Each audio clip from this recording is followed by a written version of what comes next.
तर वाशीमध्ये शिवसैनिकाच्या गाडीत पैसे असल्याचा आरोप झाला। प्रभाग क्रमांक 17 मध्ये शिवसेना भाजपात आरोप प्रत्यारोप सुरू आहे। पोलीस स्टेशनमध्ये शिवसेना भाजप कार्यकर्त्यांनी गर्दी केली। रात्री नरेश म्हस्के देखील पोलीस ठाण्यात पोहोचले। अधिक माहिती या संदर्भात घेणार आहोत आमच्या प्रतिनिधी कविता लोखंडे यांच्याकडून। कविता, काय आरोप करण्यात येतात? या गाडीत काही आढळलंय का?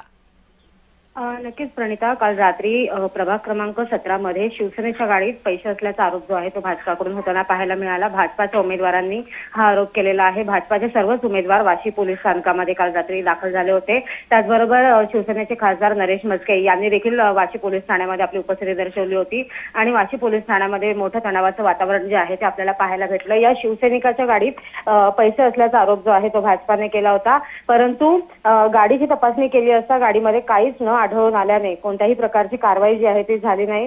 त्यामुळे भाजपच्या उमेदवारांनी जो आरोप केलेला आहे हा खरा आहे की खोटा आहे याची सत्यता पडताळणी जी आहे ती वाशी पोलिसांकडून त्याचबरोबर निवडणूक आयोगाच्या अधिकाऱ्यांकडून जी आहे ती होताना आपल्याला पाहायला भेटते। कविता, नरेश म्हस्के देखील पोलीस ठाण्यात पोहोचले होते अशी माहिती समोर येते।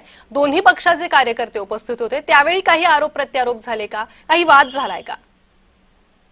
नक्कीच प्रणिता, रात्रीच्या दरम्यान नरेश म्हस्के देखील वाशी पोलीस ठाण्यामध्ये दाखल झाले होते। त्यानंतर गाडीची खासदार नरेश म्हस्के यांच्यासमोर गाडीची तपासणी देखील करण्यात आली आणि त्या दरम्यान देखील भाजपचे उमेदवार कोपरखिरणेमधले सागर नाईक हे देखील वाशी पोलीस ठाण्यामध्ये होते आणि त्यानंतर जे आहे ते एकमेकांवर आरोप प्रत्यारोप होताना आपल्याला पाहायला भेटले। भाजप उमेदवारांनी जे आहे ते फॉर्च्युनर गाडी कुठे गेली अशा प्रकारचे प्रश्न जे आहेत ते सतत पोलिसांसमोर ठेवले होते, परंतु त्याकडे दुर्लक्ष करून जी गाडी सापडली त्या गाडीची तपासणी करण्यात आली आणि त्यानंतर जे आहे ते गाडीत काहीच न आढळून आल्याने कोणत्याही प्रकारची कारवाई जी आहे ती झालेली नाहीये।